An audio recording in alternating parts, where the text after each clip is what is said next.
शेवटी आज नवरा बोललाच की तू मंगळागौरीच्या विनिंग झोनमधून बाहेर पड आणि पहिल्या आधी तू यूट्यूब चॅनलकडे लक्ष दे म्हणून. आता तुम्हाला काय सांगू, माझ्याकडे व्हिडिओज नाही आहेत तुमच्याकडे शेअर करण्यासाठी, कारण की मंगळागौरीच्या प्रॅक्टिसमध्ये जवळपास 15 दिवस गेले. त्याच्यातच मी आजारी होते, गंधर्व आजारी होता.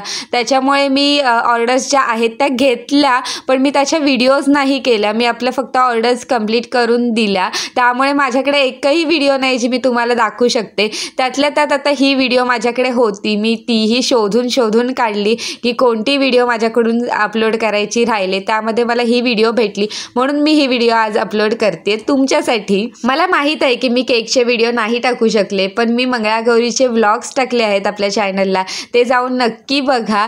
बऱ्याच जणांनी त्या व्लॉग्सला पण खूप सारं प्रेम दिलेलं आहे आणि ते बघून मला खरंच आनंद वाटला. तर चला, आजचा जो केक आहे तो आमच्या इथल्या पोस्ट ऑफिसमधल्या एका मॅडमसाठी मी बनवत होते. त्या मॅडम माझ्या पर्सनली खूप फेवरेट आहेत आणि मला त्यांचा केक बनवण्याचं भाग्य मिळालं म्हणजे मी खूपच खुश होते. आणि त्याचं पण एक असं कारण आहे की माझ्या लाडक्या बहिणीचे पैसे माझ्या अकाउंटला जमाच होत नव्हते. मी पोस्ट ऑफिसला अकाउंट काढून 2-3 महिने होऊन गेले तरी माझ्या लाडक्या बहिणीचे पैसे येत नव्हते.